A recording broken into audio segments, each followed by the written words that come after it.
आज चाहिँ सटरडेको दिन पुरै केटाहरू एक्साइटेड छन् होइन। आज बाहिर खानलाई जाउँ भनेर मैले लिएर आएको छु। हेर्नु न अगाडि अगाडि गएर होइन।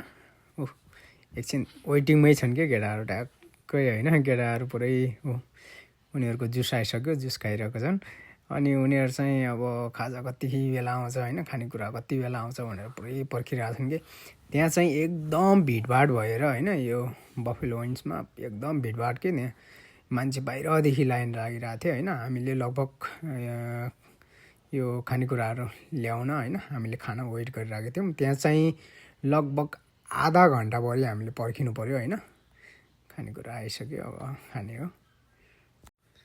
केटाहरूले पनि धेरै मगायो कि होइन, ट्याक्क आफूले खाइ नसक्ने मगाएको रहेछन्।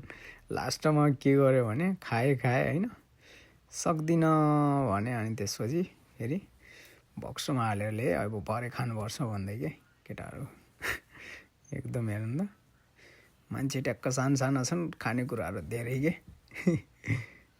मजाले खाइरहेका छन्। एकदम मिठो छ भन्दै खाइरहेका छन् होइन। यो चाहिँ मैले किनकि कपिराइट लाग्छ भनेर मैले साउन्ड चाहिँ आफ्नै भोइसमा गराएको छु। अब आफ्नो कन्टेन्ट चाहिँ एकदम ओरिजिनल कन्टेन्ट हुनुपर्छ होइन। सानो कुरामा पनि त्यो भइहाल्छ।